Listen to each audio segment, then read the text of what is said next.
This video is sponsored by Squarespace. Towards the end of the 70s and into the early 80s, there were a host of pretty iconic Hollywood films. And if you take a closer look at them, you'll see that most of them share quite a similar look. The reds are punchy and saturated, the greens a bit cooler, with deep crushed dense black shadows, and full of subdued and neutral grey and brown tones.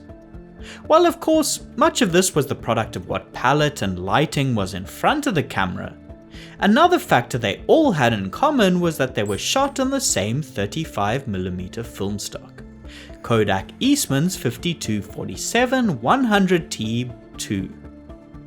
In this video, let's take a look at this film stock, its characteristics, the new development process that it created, and why modern movies have a more diverse range of looks when compared to many of these films from the 70s and 80s. If we look at some shots from a few different movies in this period, which were all shot on 52-47 with a similar color palette of greens, neutral tones and reds, and were all shot in natural exterior day lighting, it's easy to see that they share a pretty similar look. If we look at the color, the greens favor a deeper shade, which is typical of Kodak film. The reds in particular stand out. They're very saturated and punchy, which is a bit of a trademark of the stock. The blues of the sky are lighter, towards white, with more red or magenta in them, especially in comparison to the deeper, more punchy cyan blues found in modern Kodak stocks.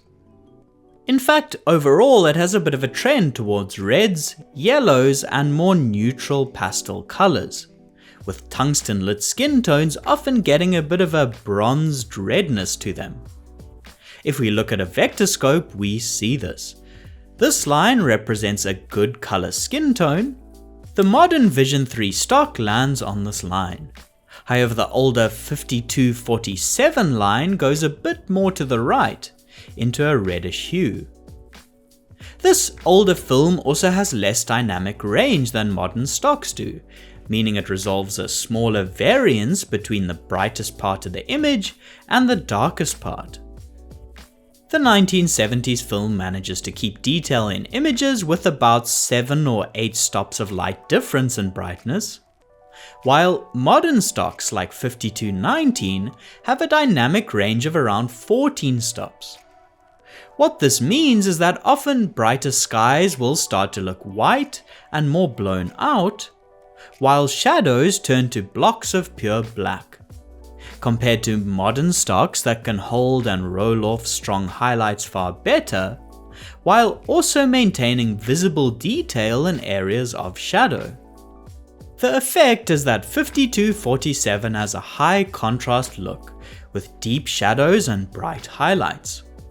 The datasheet even suggests exposing with an extra half stop of light if the palette of what is being filmed is mostly made up of darker hues, to avoid crushing the shadows across the frame and making images difficult to read.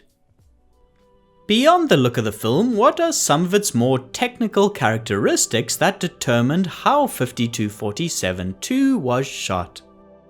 I say 2 because the first variation of 52-47 film was introduced in 1950, with a mere EI of 16.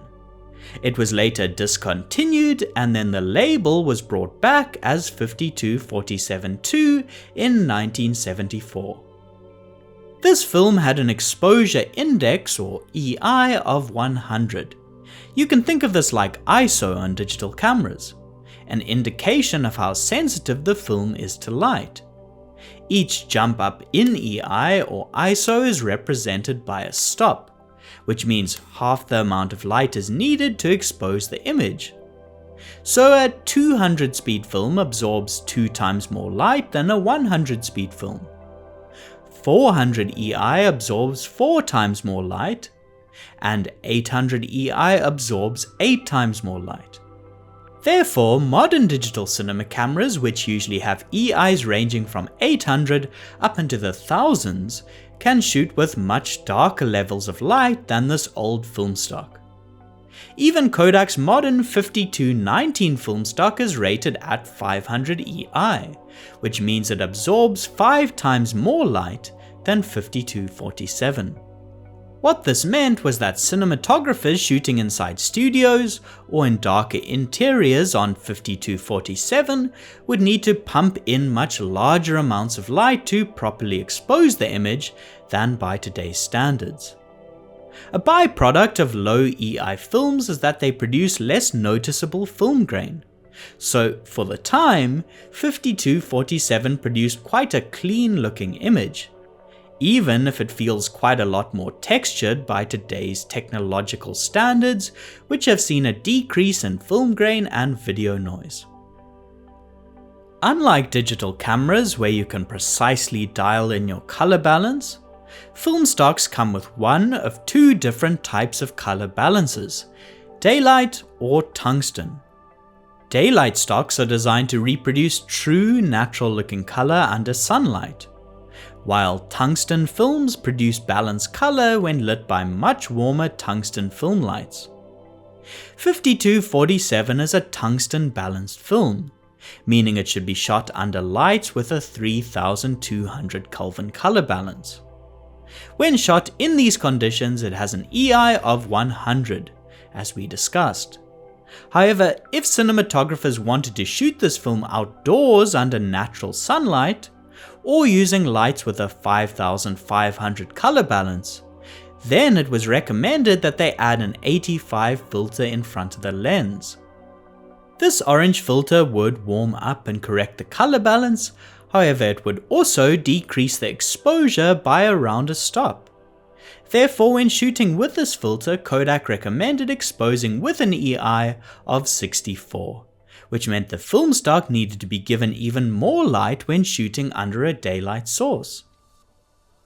Before we discuss why it is that modern films seem to have a more diverse array of looks than back in the 70s or 80s, I'd like to thank Squarespace who sponsored this video.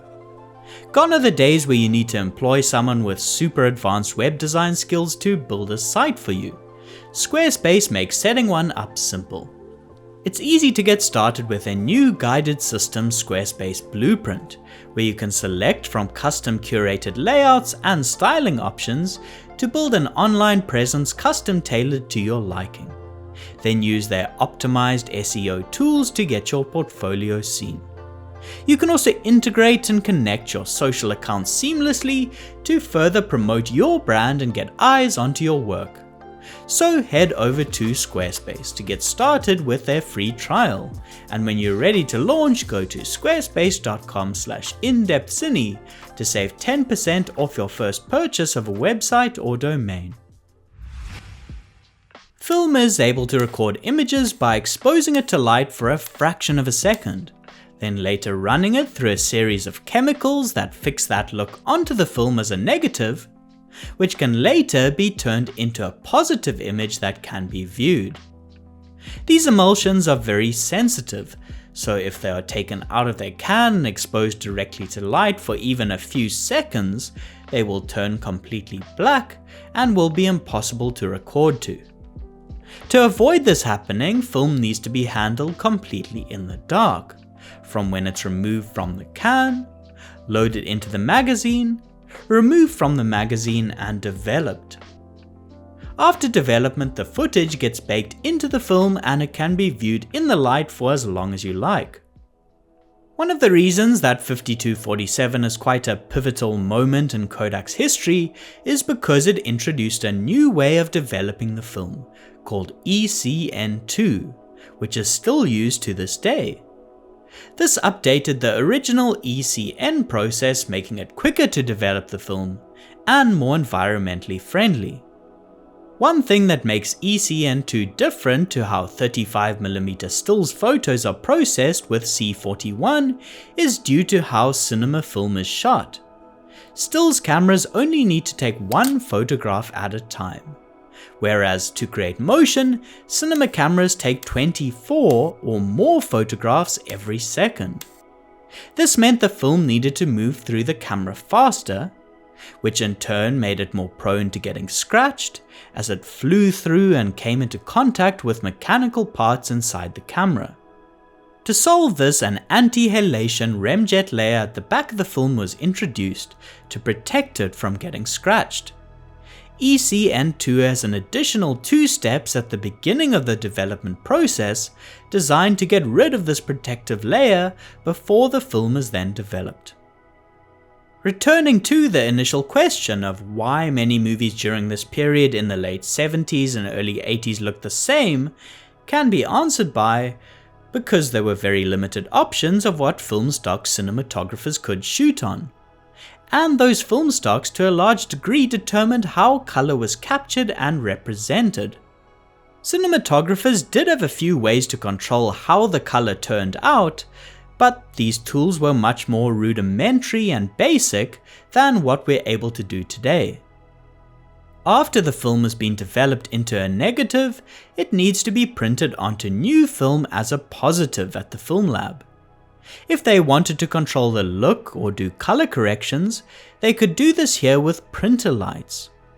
They could control how much red, green and blue they wanted to add to the print by adjusting the strength of these different lights when they converted the negative to a positive. It was also possible to do other tricks in development, such as a bleach bypass, which would create a more contrasty, stylized look, or use effects or color filters in front of the lens while shooting to create a look with a different tint. However, nowadays this color correction process is handled entirely digitally with computers and software and is called the digital intermediate or color grade. Files from digital cameras or film negatives which are scanned and converted into digital files can be manipulated in grading software such as DaVinci Resolve or Baselight. This software allows more granular corrections to be done, such as isolating certain parts of the image using power windows or adjusting only certain hues. It also makes it easier than ever to test and create different types of looks for films. Because of these advances in grading software, and cameras with increased dynamic range and color flexibility, we can go beyond just creating a consistent color balance based on whatever film was being shot with, and move into creating different looks. These looks could be emulations which try to mimic the look of a film stock, or any number of digitally created looks by colorists. This is why overall the color in many modern films seems a bit more varied than movies from past periods, which were all shot on the same film stock and developed and printed in a very similar way. I see these advances in technology as a positive that have made it easier than ever before to manipulate color in the way that best suits the story of the film. Hope you enjoyed the video. As always, thanks to all of you for supporting the channel by watching, commenting, and especially to those that get the videos early on Patreon. Otherwise, until next time, thanks for watching and goodbye.